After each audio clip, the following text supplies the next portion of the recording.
नमस्कार, आप देख रहे हैं सुरपनिया सोशल क्लब। प्रमुख समाचारों के साथ मैं हूं समीउल्लाह चंपाणी। पहले सुर्खियों पर एक नजर। तेजस्वी तेज ने निकाली साइकिल रैली, पेट्रोल की बढ़ती कीमतों का किया विरोध।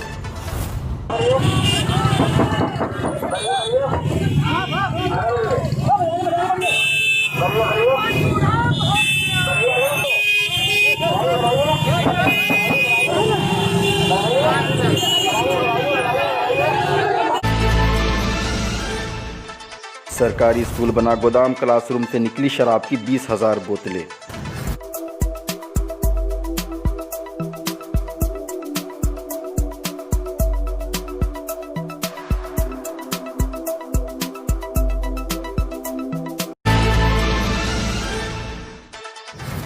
गायक उदित नारायण ने किया खुलासा, 22 साल रहे धमकियों के साए में।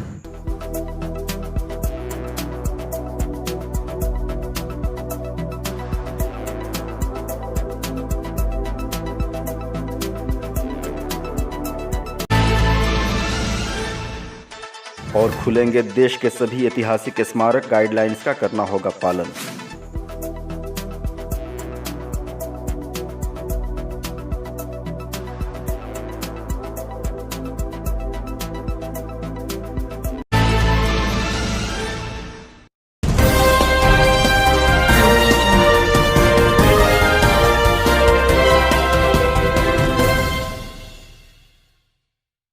खबरें विस्तार से। राजद ने स्थापना दिवस के अवसर पर रविवार को प्रदेश में वार्ड से लेकर पंचायत और जिला मुख्यालय तक जुलूस की शक्ल में साइकिल चलाकर पेट्रोल की बढ़ती कीमतों के खिलाफ रैली निकाली। राजधानी पटना में नेता प्रतिपक्ष तेजस्वी यादव खुद अपने आवास से साइकिल से पार्टी कार्यालय पहुंचे। राजद स्थापना दिवस पर हर बार आयोजन करता है, लेकिन कोरोना के चलते इस बार कुछ अलग तरीके से मनाया जा रहा है। पार्टी पेट्रोल की बढ़ती कीमत के विरोध में साइकिल चलाकर केंद्र सरकार का विरोध करेगी। साइकिल रैली निकाल रहे तेजस्वी ने महंगाई को भाजपा की भौजाई बताया है। उन्होंने कहा कि भाजपा को अपनी भौजाई से बहुत ज़्यादा प्यार है, वह उसका साथ कभी नहीं छोड़ती। अपने आवास से पार्टी कार्यालय तक साइकिल से रवाना हुए तेजस्वी ने एनडीए सरकार के खिलाफ हमलावर रुख अपनाते हुए कहा कि इस सरकार से गरीब जनता त्रस्त हो चुकी है। न किसी को रोज़गार मिल रहा है, न कोरोना से उन्हें इलाज मिल पा रहा है। तेल की बढ़ती कीमतों के कारण खाने के सामान की कीमत लगातार बढ़ रही है।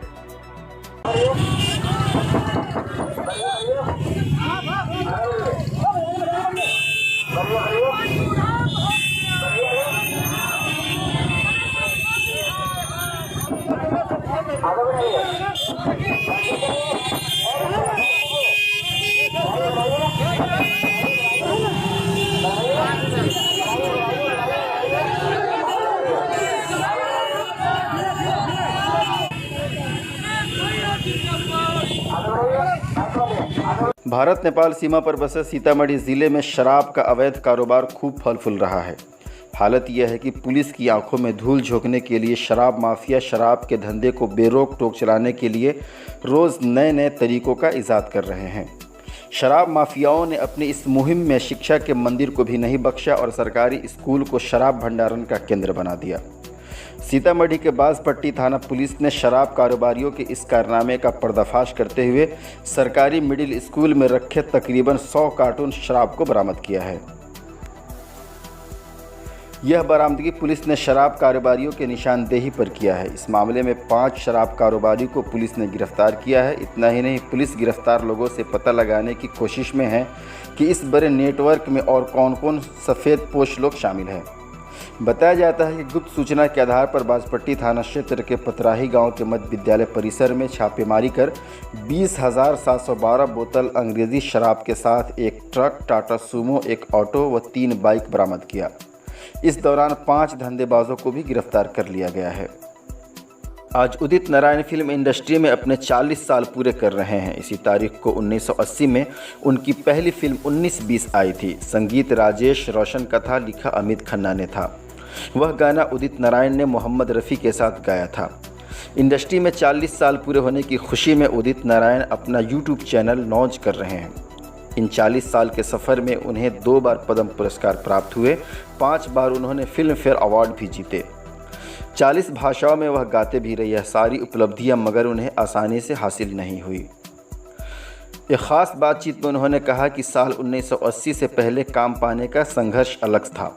6 से 7 लोगों के साथ मुंबई में कमरा शेयर करता था। जिस छोटे से गांव से आया था वहां पिता किसान थे। वह डॉक्टर इंजीनियर बनने को कहा करते थे, पर जुनून अलग था।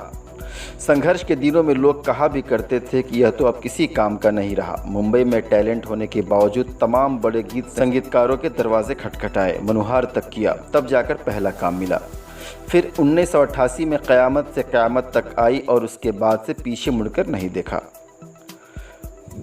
1998 में कुछ होता है से सफल होने के बावजूद एक अलग संघर्ष शुरू हुआ। लगातार धमकियां मिलने लगी, कहा जाने लगा कि बहुत हवा में उड़ रहे हो, एक्सटॉर्शन मनी के कॉल आने लगे, काम तक छोड़ने को कहा गया।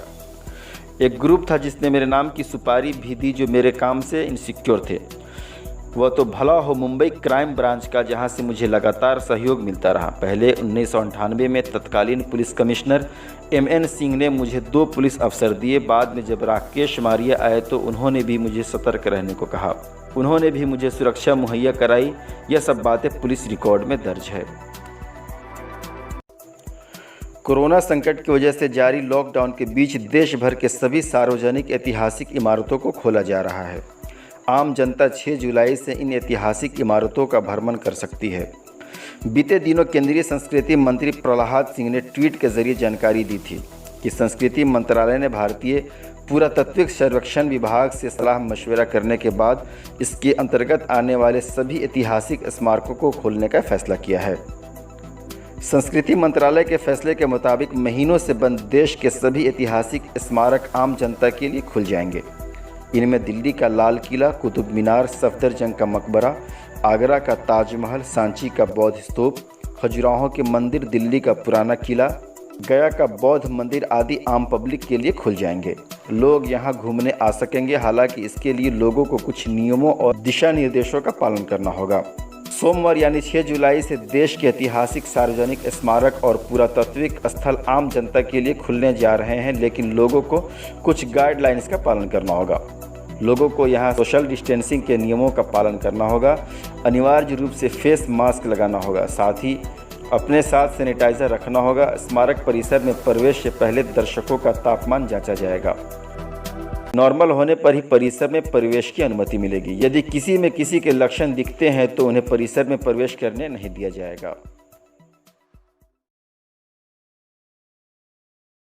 तक के लिए इतना ही। उत्तर बिहार की तमाम छोटी बड़ी खबरों के लिए देखते रहिए सुरपनिया सोशल क्लब। नमस्कार।